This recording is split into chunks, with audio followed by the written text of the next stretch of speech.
we looked into the translation data from a process, from a product point of view. So we looked into segments and also into ST tables. But we can also look into this process data from the process angle and look into what are the perception action loops in the translation process data that we can see. And the idea then in this partial observable or in this free energy principle that is the question, how do translators go about these perception action loops? And the idea would be that they should minimize the surprise. And then we will talk about partial observable Markov decision processes and possible homework. So we looked into these tables or into the process in this way. In these progression graphs here, we have a progression graph that were quite fluent translation. So in the beginning, a translator reads a little bit in the source text, but then... Sorry to interrupt. Are you sharing your screen? Because I can't see it. Others chat also can't. Yeah, okay, it's not shared. I'm very sorry. So you should have said it from the beginning. Doesn't make sense if I point at the slides and you don't see it. Okay. Yes, thank you. Okay, so here we have a progression graph, and we can see that the translator here reads a little bit ahead in the source text and then very fluently types in a translation here again, reads the source text, types fluently the translation with no much of hesitation or revision. There's also no revision phase. So if we look into this a segment here, then into this segment here, then we can see that we amplify this segment here, and we can see this part here. I just closed the window. There's too much noise from outside.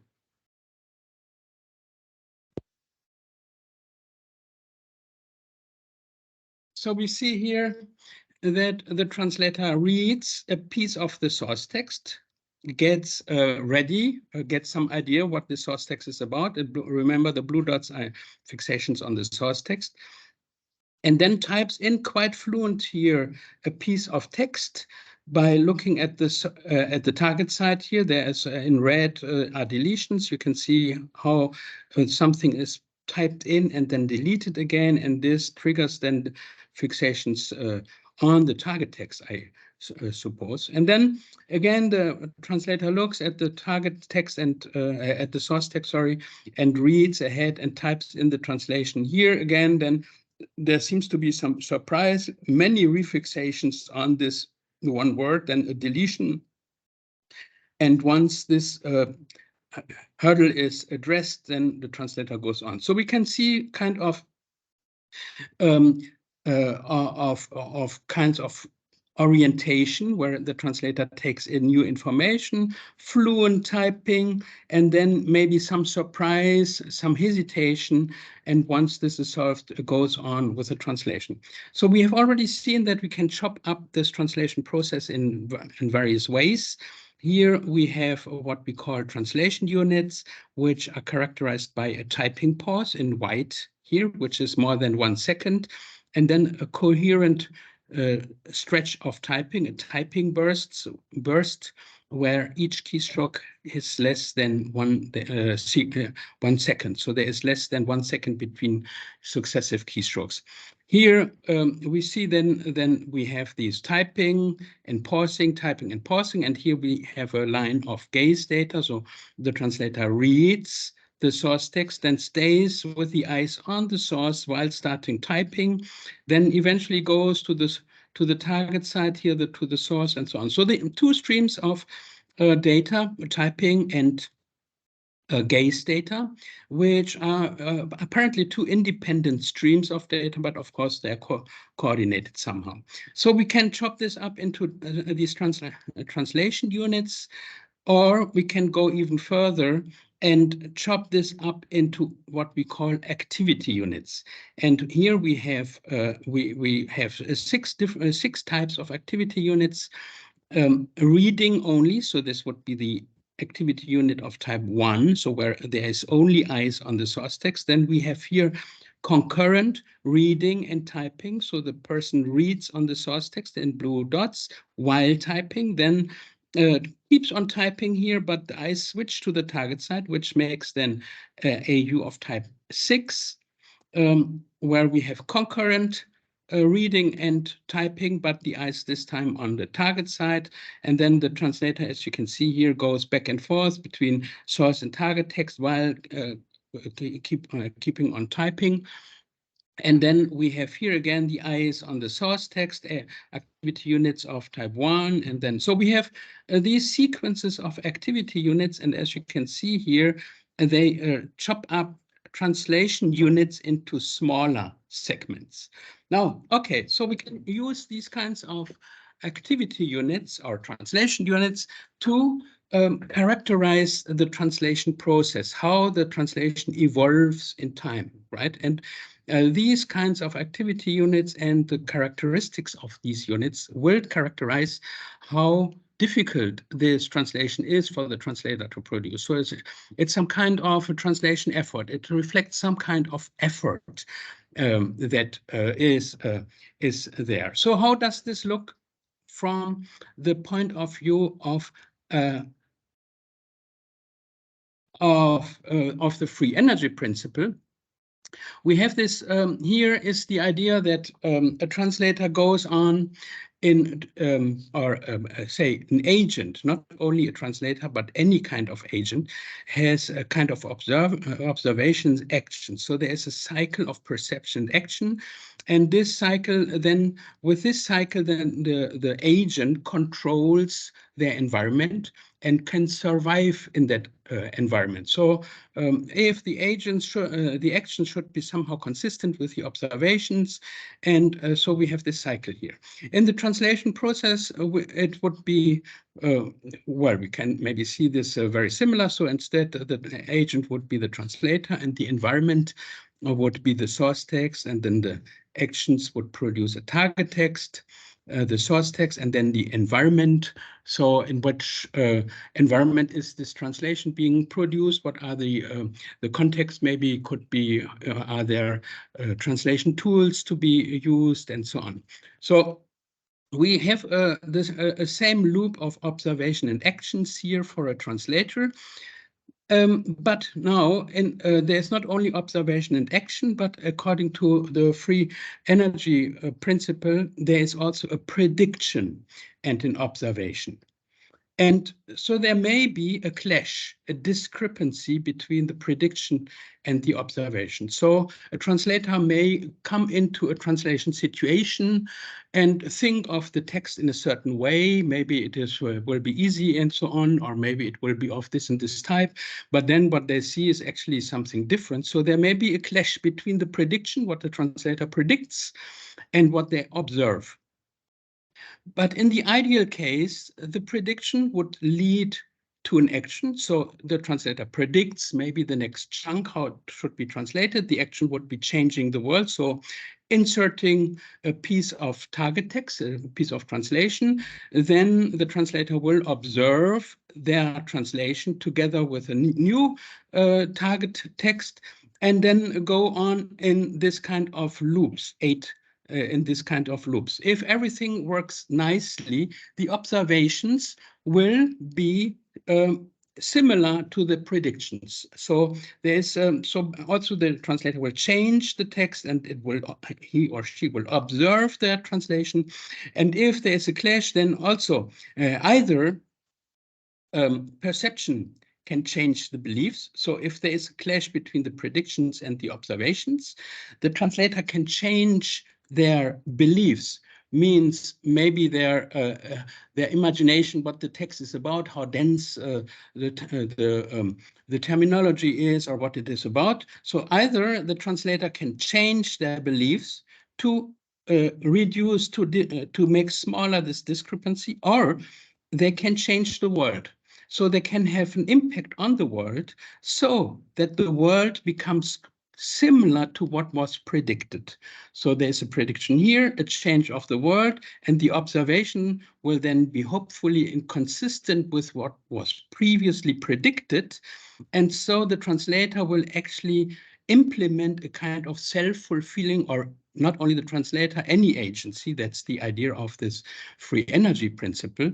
The agent will implement, change the world such that it comes closer to what was predicted. Okay, so how does and this is exactly so, this elimination of the discrepancies, this making smaller the discrepancy, is exactly the minimization of the free energy. So it's basically minimization of free energy is to reduce the discrepancy between the prediction and the observation, and this can be either achieved by changing the world or by changing the model, the beliefs of the agent. So how does this look like? So we in the translation process, we have several layers of these action prediction loops. So one loop can be a translation unit, as we have a pause. The translator maybe gets some input and then types out the translation, gets some input, types out the translation. So we have a kind of a perception-action loop here on the very small level here, on each level of on a level of a translation unit, or maybe even on the level of this activity units. But then we also have this higher level translation processes, where a translator first observes or orients themselves and gets a gist of the text, of the source text, and then goes into a state of smooth typing or fluent typing, and then maybe there will be something surprise pops up. So the prediction and the observation do not coincide anymore. So there's a kind of an hesitation. And once this hesitation is resolved, maybe through another phase of orientation, then the translator goes on. So the idea is that a translator would like to come into a phase of fluent translation, because this is the phase where translations are produced, and use the orientation phase, the preceding orientation, to have a better idea of what to produce.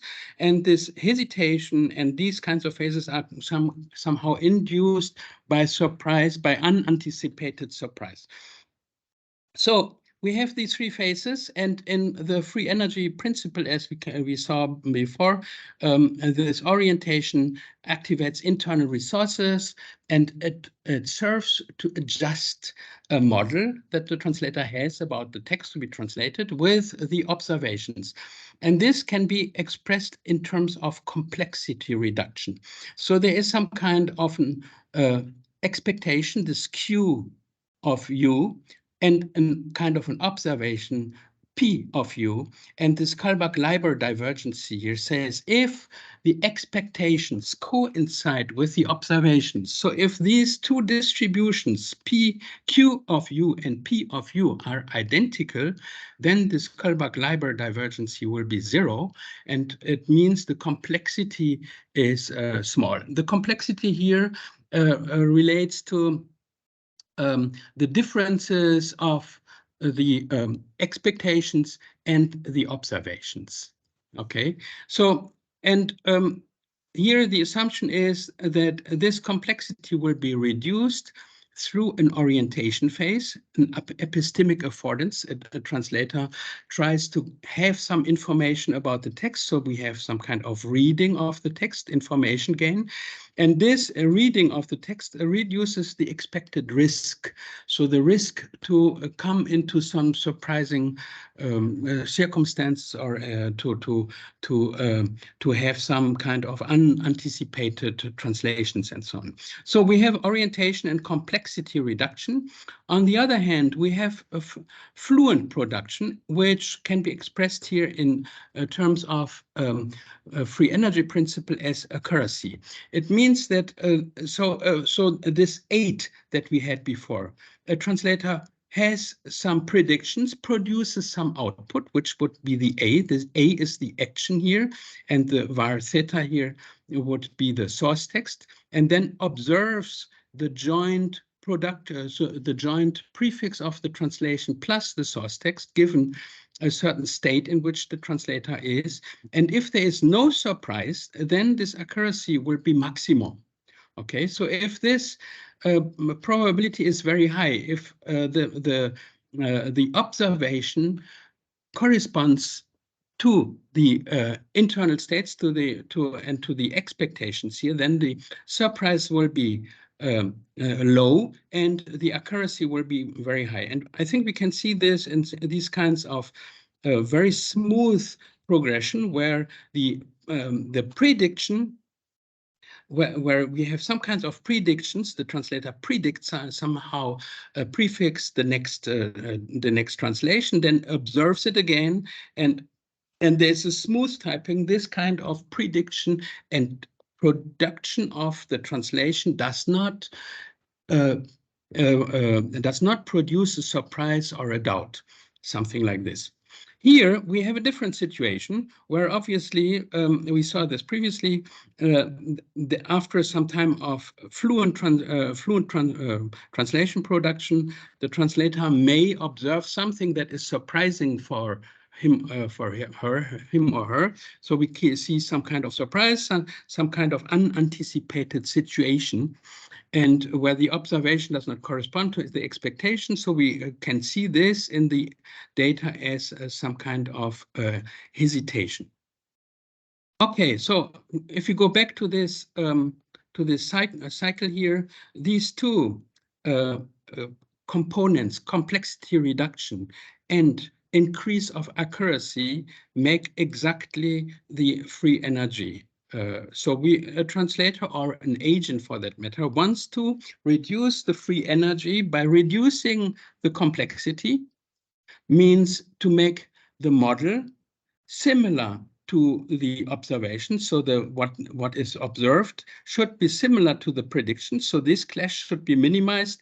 And on the other hand, the accuracy would indicate that the actions actually fulfill forthcoming predictions, so that we have this kind of smooth loop in which the agent interacts with the environment by only minimally changing maybe the complexity and having some impact on the translation. Okay, so I think this is the idea of basically the idea of this free energy principle. We have two components that impact this free energy: the complexity, which is how well the model coincides with the observations in the world, and how well the actions coincides with the predictions that a translator has. Okay, so now if we look into these lower level of the translation process, so we can look into this higher level here where we have orientation, smooth typing, and hesitation. But if we look now into this lower level, we can also see a translation. The translation process unfolds in terms of alignment groups and activity units. And so activity units, I just talked about these. We have these different activity units here where we have concurrent reading and writing. So reading the source text and writing out the piece of translation, and the eyes switch back and between the source and the target text and so on. And here we have a piece of reading source text only. Then we have on this level here, we can chop up this whole process in terms of alignment groups. So an alignment group would be a source target correspondence. And you can see here that the source text was breakdown of traditional norms. Okay, so this was the sequence of the source text. And what the translator types here into Spanish, there is a swap of the noun and the adjective here. So first, rotura de las normas. You see that rotura de las, so this is typed in the order, in the temporal order. Last, and then normas, here is some kind of deletion and insertion deletion that takes place. But this one here is the translation of norms. Okay, so we see in Spanish one needs an article here, las normas. Rotura de las normas tradicionales, which comes here. So the translator types in the translation not in the order of the source text, but in the order of the target text, and reverses. So tries to go over the source text to find the information that allows him to write the next word in the target text. Okay, so we have here kind of syntactic inversion, which I think we talked about last time also when Thomas asked this question with respect to the Chinese, and we had this in the spoken data too. We can see here kind of a syntactic inversion, and where the translator prefers to write in this order of the target syntax, and the eyes pick up the information that would allow him to go on, the pick up information in the source text that would allow them to go on smoothly in the target text. Okay, so we can now, how can we formalize this in terms of Markov or partial observer Markov decision process? So we can assume that the translator infers from the source text these alignment groups. The alignment groups are mental constructs, right? So this breakdown rotura is a kind of a hidden process that goes on, and we can observe, or the translator produces these kinds of behavioral data. And here is a kind of a first idea how to conceptualize this. So we have here some kind of reading process, right?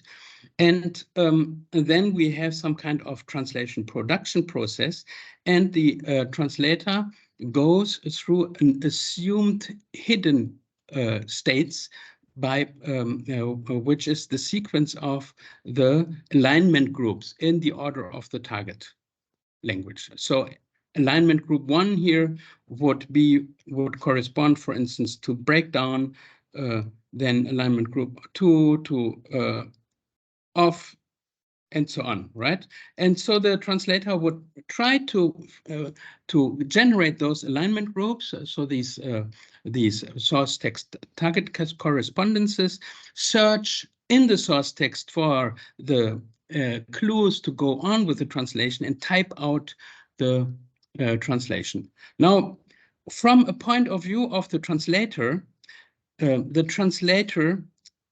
reads. So the translator takes in some source text information here and types out some translations here.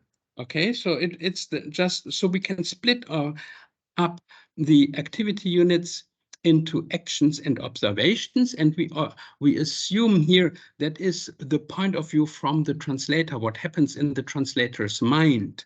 In the translator's mind, we assume that something like this are unobservable hidden states through which the translator goes. And the sequence of states is then connected here through kinds of transition matrices. So it goes from one state to the next state to the next state, and at each state emits somehow a kind of observation. So it means in this case source text reading. The translator reads the source text and here reads the target text. And then these transitions from one state to the next are also conditioned by some kinds of actions, and by insertions and deletions. Now, what the free energy principle assumes, in addition, that an agent can plan in the future what is the sequence of actions and states that are most reasonable, that reduce best the free energy, that produce least clashes between my actions and my predictions. And this is conceptualized here in this pie. So, and in this expected free energy, so an agent would compute or assume, maybe produce different paths mentally, and then decide which path, which sequence of states produces least free energy. So which sequence of states is most in line with the assumption that the translator will finish their translation and will not have many hesitations or doubts and so on. I give over to Yisheng and ask him to give an introduction to that library. Thank you. Yes, can you hear me? Yep. Yeah, great. Yeah, thank you, Michael. So the free energy principle has a corollary called active inference, which basically has a probabilistic representation of how the unobservable causes out there in the world generate observable consequences or our sensations. So many of the things there are about probability distributions, and some also has KL divergence, which we mentioned some time ago. So let me just first share my screen.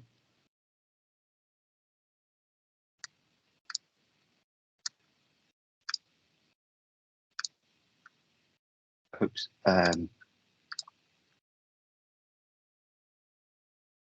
Do you see my screen now? Yes, I do. Yeah. So what I'm going to do is just to go through this tutorial of active inference using a library called PYMDP here. And there is a paper that describes the details. So if you're interested, you can look into the details there from the paper. The PY means it's written in Python, and MDP means it's a Markov decision process. This library is available on GitHub, and they also have a documentation which includes this tutorial. So this tutorial would have several parts.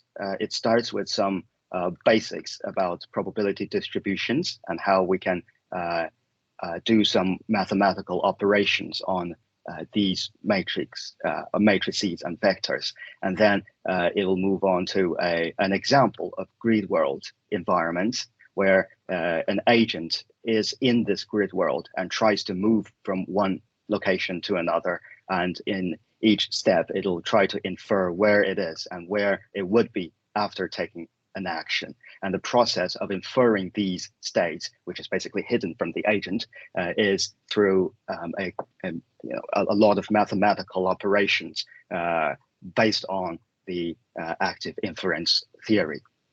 So from there, we would have a lot of conditional probabilities and distributions, and we'll also get the entropy and the KL divergence for those. And what's needed to get the script running would be 4 parameters denoted as A, B, C, and D. And this would be the generative model of the external world. This is the world, something external, and this is the agent's probabilistic representation of this external world. And through these parameters, it'll infer what the external world is, what state it is in, and specifically in this case, its location in this grid world. And then after some basic ideas, we would move on to a loop, which simulates an active inference process, where in each step of the loop here, it calculates the expected free energy for each possible action, and then make a selection out of these possible actions based on the calculated expected free energy. It will choose the action that corresponds to the lowest level of expected free energy. And then we'll add another layer for planning. So that's the basic structure of this tutorial. Now, I've taken some notes here just to help us clarify some of the things needed. So we need 4 parameters. A is a matrix.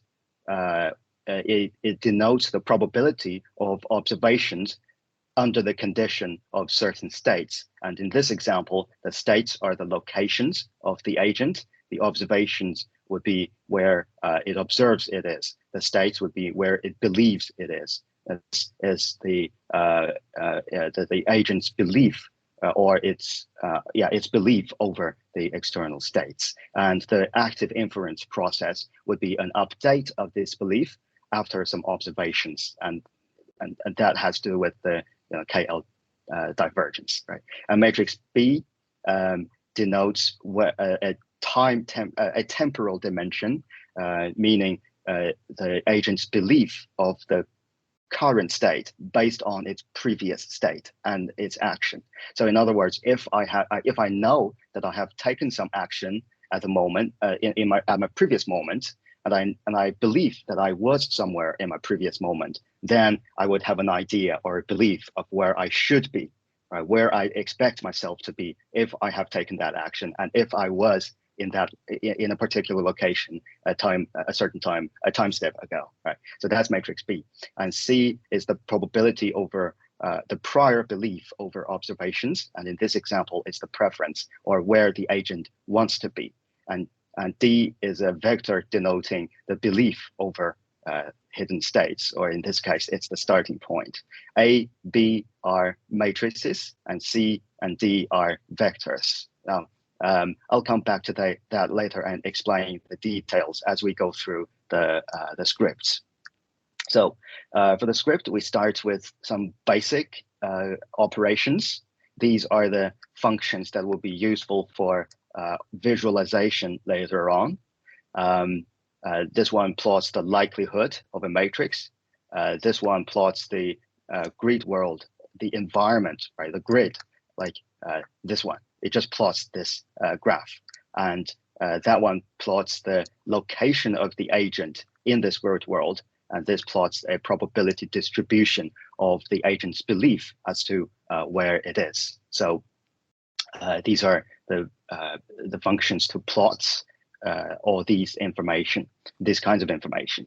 Now, the basics. So if we have a probability distribution, meaning the variable x being taking all these values from 0 to k, then we would have a probability of x being each of these individual values. And altogether, these would be a probability distribution represented by px, right? It's basically a set of numbers, a k+1 numbers right here. And altogether, this would be a vector.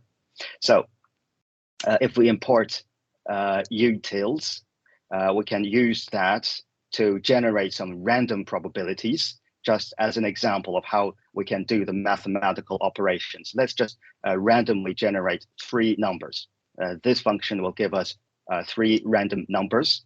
And since we're talking about probabilities, these 3 numbers should add up to 1, right? So we use another function here to normalize it so that they add up to 1. And if we print them in the format of a column, this prints the numbers in the format of a column. We see that there are 3 probabilities, and altogether they add up to 1, right? So it's just a random generation of 3 probabilities. And then we would have a sample function here from utils that can sample the outcome. And you could see that these are randomly generated numbers. So the next time I run it, it'll be different. For the sampled outcome, the next time I run it, it'll also be different. Now here it sampled outcome number 2, and if I run it again, you see that it generates another outcome. But the what outcome it's generated, the sampled outcome will be related to the probability here. So it just simulates the the probability distribution. Now, there will be a higher chance of generating this result, or this result is just the index 0, and simply because the probability is higher, there will be more frequently sampled there. So these are what the functions do, and the plot beliefs simply just plot the probability distribution. For these three probabilities, we see this one is the highest, and this one is the lowest. So we see the probability distribution with 1 being very low. So those are the probability distribution. Those are the probabilities for one single variable, right? And in the same way, we can also do some operations on a conditional probability, right? The Px given y, this is the probability of x under the condition of y.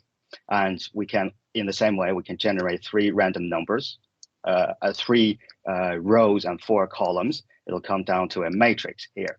And then we can print this in this way to show these numbers. And just because these are 3 random numbers, they may not represent probabilities. And if we normalize them, they will add up to 1 in each column. Each column represents a condition. And here the condition is y, as you can see from the mathematical equation. So the first column represents the condition that y equals 0.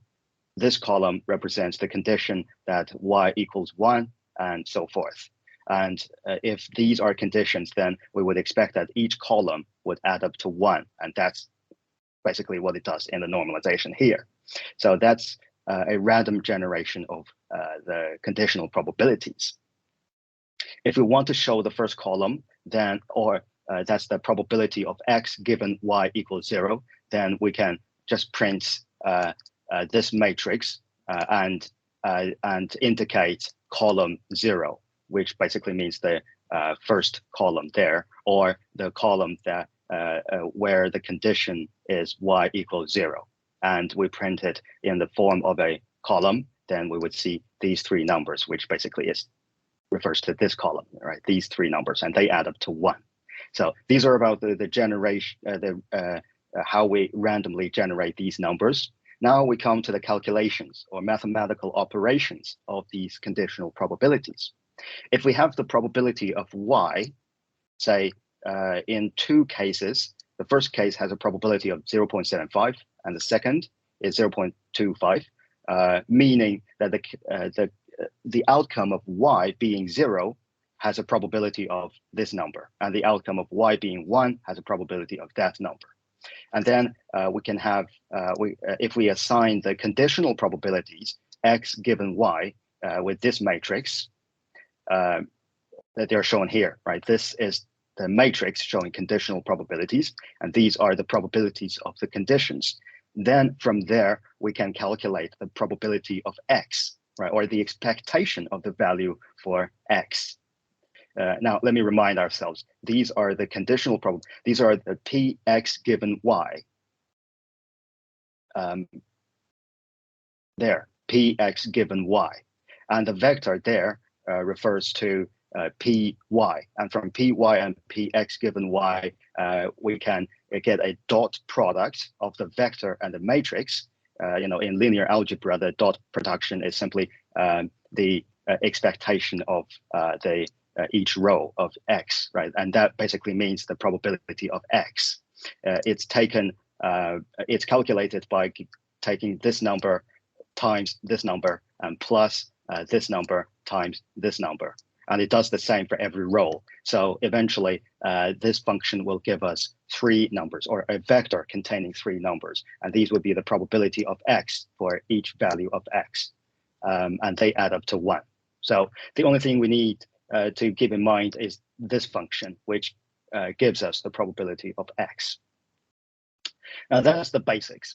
If we move on to the real examples, we would try to define these 4 parameters. So the example here is that the agent is in this grid world, and it tries to infer where it is, and it tries to infer it where it would be after taking some actions, and what action it should take to arrive at its preferred location. Now, if we look at the agent from a, from our perspective, we would know where it is. But if we are the agent itself in this world, we would need to observe and we would need to infer where we are, right? So that's what the script does. Every step is an inference of the states, and the states means where it is, right? It's partially observable because it simply just cannot be very sure where it is. But it can observe something to infer where it is. So that's the observation and the states. Now, the A matrix is the probability of observations given states. It's just a given conditional probability that I've just described. If we define the number of states as 9 and the number of observations as 9, we say 9 because there are 9 locations here, right? From 0 to 8, there are 9 locations. And these are the number of states and the number of observations.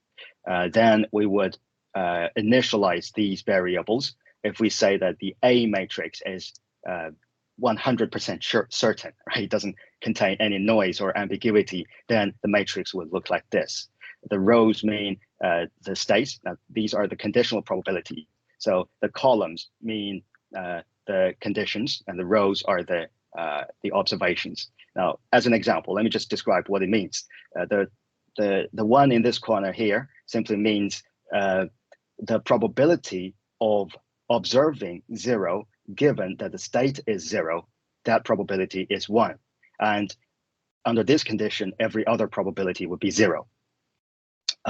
In other words, the agent seeing itself in location 0 or observing that it is in location 0, given that it believes it's in location 0 before the observation, that probability would be 1. So it always believes very accurately. Its belief is consistent to what it observes. After observation, it just confirms its belief 100%. And that matrix is just generated by the lines here. This just gives creates a matrix, and this gives the number for this matrix, where all these are 1 and all the dark areas would be 0. So this function would plot the likelihood. Now, let's remind ourselves, there are 9 possibilities for its location, and the agent believes it is in one location, and then it observes the environment to confirm its location. What if its observation is not consistent with what it believes, right? Or in other words, its belief is not really 100% certain. The way we do it is by adding noise to matrix A. So this part indicates that the row number 0 and column number 0 in A matrix would be 1 out of 3, right? 1/3. And it basically means that the probability of the agent seeing itself in location here, location 0, under the condition that the state or its belief prior to this observation is also 0, that probability is no longer 1, right? Its observation is no longer 100% consistent with what it believes, where it believes it is before this observation. And that probability has become 1/3. And if we assign 1/3 for this number and for that number, it means that there would be 1/3 probability of the agent seeing itself in location 1 when it believed it was in location 0 before this observation, right? Meaning that the observation is not consistent with its belief, or the probability of O is different from the probability of S, because A matrix is just a PO given S, right? So in this way, we added some uncertainty here and plot this. It will show some gray areas with equal probabilities. And in the same way, we can say that in location 6, now in the grid world, location 6 is here.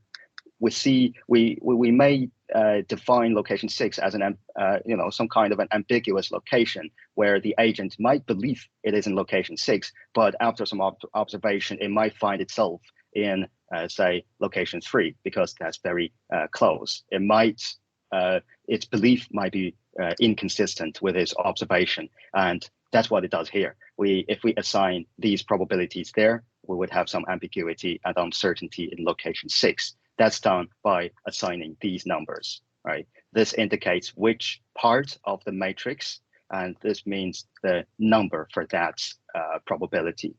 So 3, 6 means row number 3 and column number 6. It is this location, and that probability is 1/3. So that's the way we define a matrix. A matrix is here, and the next thing to do is to define matrix B. The matrix B indicates where it would be, where it is now, given where it was a moment ago and what action it has taken a moment ago. So the way it's defined is here. And in this grid world example, the actions were simply moving to different directions or staying where it is. So we have these different directions for the actions, or stay where it is, or not moving, right? And if we define the B matrix as in this way, meaning if the agent moves up, then the Y would be -1, indicating that the rows would be 1 row above, right? And the X doesn't change. And if we define it with 100% certainty for B matrix, then all the probabilities of the next state would be 1. So it's very certain that if the agent takes a certain action, a particular action, and if it was in a particular state, then the next state would be almost certain, right? So B matrix it's a 3-dimensional matrix. It has the next state, the current state, and the action, right? That's the B matrix. So if we plot it, that comes the interesting part, right? If we say that the starting location is 1, 0, say 1, 0 is simply location 3, right? The first row and the column 0, the column 0. Yes, this function plots our location there. So if we assign starting location as this location 3, then it plots that the agent is here at the starting point. If in the simple case, let's just avoid those ambiguities in its observation and say that the agent is always very certain about its location at the starting point. In other words, if it is there, it will believe it is there, and it will observe it is there. If there's no inconsistency in its observation, then this belief would be concentrated on one single location, right? With location 3, which is here, with one probability of 1, and every other location would not be probable at all. The next thing to do is to define the actions, right? If we have all these actions, and if we say that the action it's taken after the starting point is to move right, then we can use the same function to plot its next location using matrix B, because matrix B defines where it would be after this location, after this action, right? And if we have the start, the starting location and the action, then from matrix B we would have next state. And if we plot it, it shows that the next state is here. What it basically means is that from here to here, after taking an action of moving to the right, it becomes here, right? And in the same way, from this location, if we say that the agent takes another action of moving down, and from the B matrix, we would see that it moves down there, right? These just plots what happens. For C vector, it's the preference, in other words, where the agent wants to be, right? The desired location. If the desired location is assigned to be 2, 2, let me remind ourselves, 2 and 2 is just location 8. If we say that the preferred or desired location is location 8, and that has a probability of 1, it means that the agent is very sure that it wants to be in location 8, and it doesn't want to be in anywhere else. And if we plot the belief, we see that the preference for location 8 has a probability of 1, and all the others were not probable at all. For vector D, that's the starting point. If we say that the agent starts from location 0, then if we plot the belief, its belief is also concentrated to 0. Now, that's basically the way we define these variables. So we have 2 matrices and two vectors there. The next thing to do is to write all the functions for the hidden state inference. In other words, the agent is trying to infer where it is from the A and B matrices.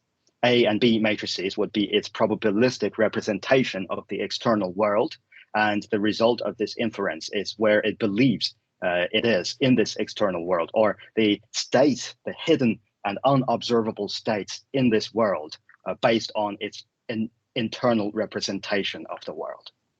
And we call that the posterior belief after some observation and some action, or the probability of observation of states given observation and action. And that's from A and B. The mathematics works this way. It's just the sum of two logarithms for a particular observation and a particular action.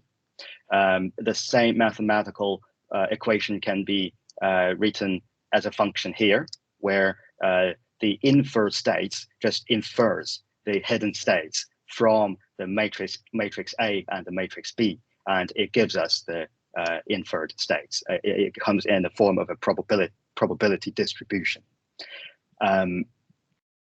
And in each step, if we say that a moment ago it was in location 4 and it has moved up, then from this equation, which basically is matrix B, is encoded in matrix B.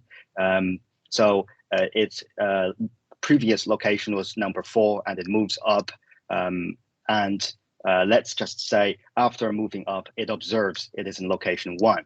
Now these parts would assign these to the variables. Location 4 is here, location 1 is there. Say it believes that a moment ago it is in location 4, and it knows that it has taken an action of moving up, and now it should believe it is in location 1, right? And if we say that with this prior belief, the agent tries to observe the world and infer its location, and the result of that observation also tells it that it is in location 1, then its belief is confirmed, right? So this is what it believes based on the action and the B matrix, its prior belief.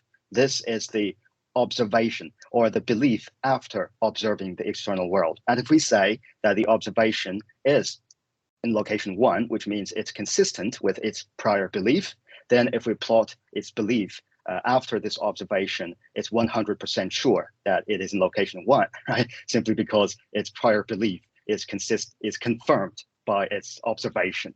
But what if it observes in another location, right? And if we design, if we assign number 2 to this observation using the same process, in other words, if the agent believes that it was in location 4 a moment ago, and it has taken an action of moving up, based on its internal model, it will believe that it should be in location 1.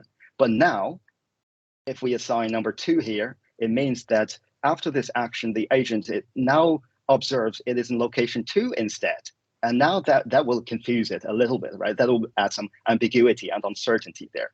And if we plot the belief, we would see that it has half probability, 0.5 probability of being in location 1, and it has half of the probability being in location 2, right? It just gives us a distribution of the probabilities.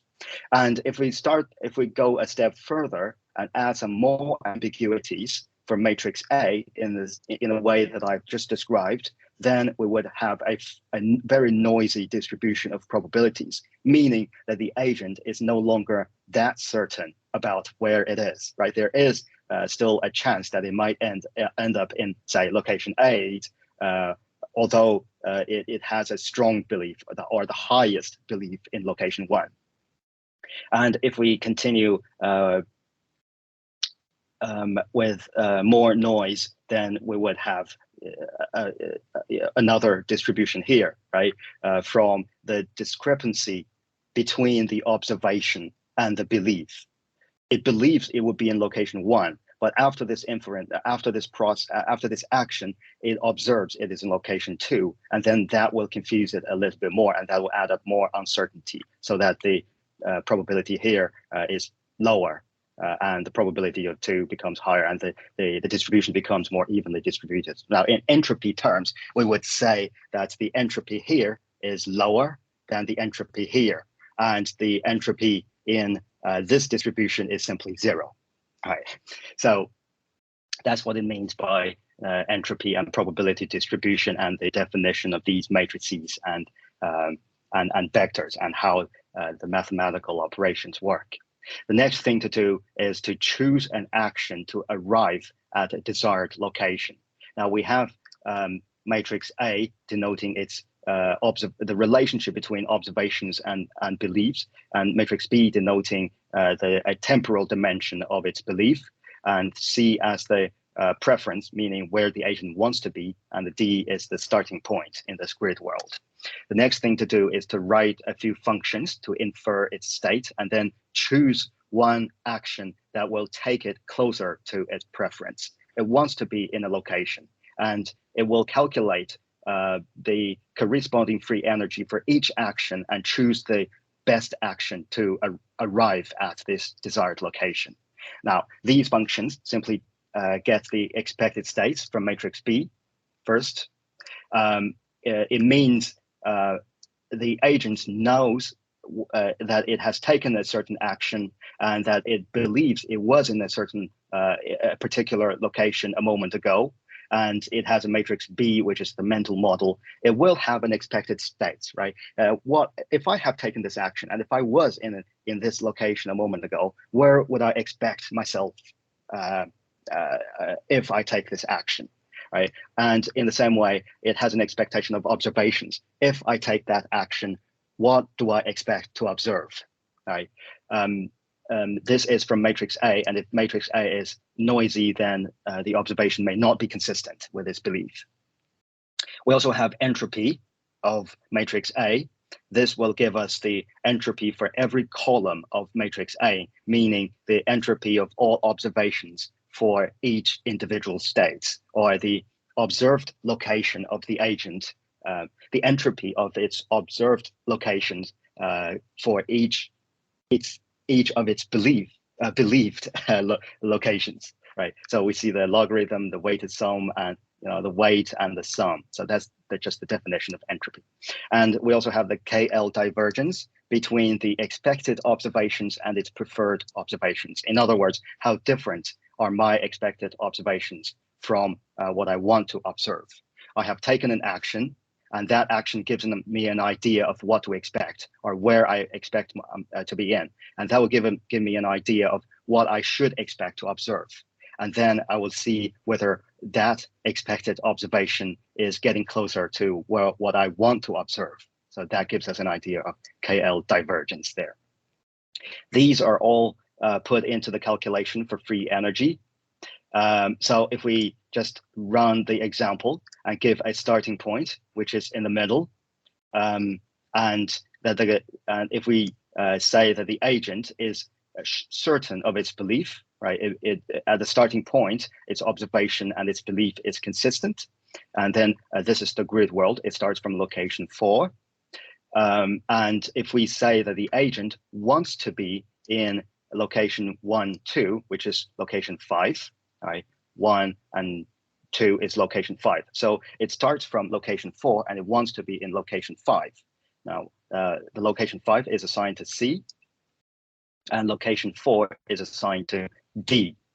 So this plots the belief of where it is at for the preference. And if we say that there are two possible actions for the agent from location 4 to location 5, it either moves left or moves right. What it does there is just to do all the mathematical operations that I just described, and then get the expected variational free energy. The free energy is calculated from what we got in terms of the expected states, the expected observations, the entropy, and so forth. From the entropy, we get a predicted uncertainty for this action. Right? This is a dot product, and it gives us an expectation or an average entropy level for this action. Meaning, if I take an action of moving left, what level of uncertainty should I expect in my observations? And in the same way, it has a predicted divergence, KL divergence for this action, meaning if I take an action of moving left, how different would my expected observations be from what I expect to observe myself in? Now, C denotes that it wants to be in location 5. The divergence tells it whether, now if I move left, are my expected observations being more different from location 5, or is it getting closer to location 5? And the sum of these two, uncertainty and the KL divergence, the risk and the ambiguity, would be the free energy. Same thing for another action. If I move right, what would be my predicted uncertainty or the average entropy? And what would be my predicted divergence? And altogether, that would be my expected variational free energy. If we run this part, it'll give us two numbers. After all these mathematical operations, it tells us that the expected free energy of moving left would be 36 something, and the expected free energy for the other action is 0. Very, very small there. The active inference theory would say that the agent always tries to choose the action corresponding to the lowest level of free energy. And if we convert these two numbers to probabilities for these two actions, we see that the probability of the agent moving left is very, very small, right? Nearly negligible. And the probability of its moving right is very high. This corresponds to the level of expected free energy, right? The low level of free energy there. If we look at the grid, it means that from location 4 to location 5, it will be almost 100% certain that the agent will choose to move right in order to arrive at its desired location. So that's the basic idea. We have basically done all the operations for active inference. And if we put all these into one single function, it'll look like that. It'll become more convenient later on if we want to write a loop out of it. Now, this function calculates the expected variational free energy based on the agent's internal model, these matrices and vectors that we have just defined, and its chosen action. For each action, it'll get an expected free energy. For each current state, it'll get an expected free energy for the next state. So the result of this function, this function simply returns a number for G. So we've done basically everything. And to get it running, the way we do it is to define a class of the in grid world environment. This is the external. We don't really need the matrices and vectors here because this is simply the external. And the matrices, these parameters are the agent's probabilistic representation of this world. So if we define this world and then define the model, the internal model for the agent, meaning these A, B, and C, and D parameters. And if we define the actions, then we can just run it. So if we initialize it with a starting state of 1, 2, 1, 2, which is basically location 5, if we designate that as the starting point, we can just write a loop with all the things that I have just explained with A, B, C, D, and actions and the environment. If we denote that the time step, now the T refers to time step, to be 5, it'll run 5 times and then infer each of these steps.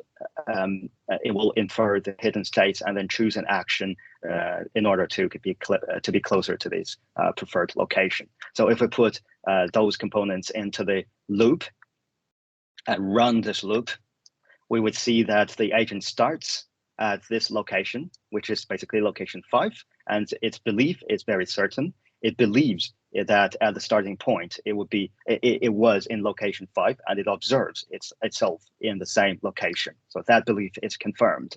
And the next step is that the agent has chosen an action based on all these mathematical operations, the best action it should take to arrive in the desired location.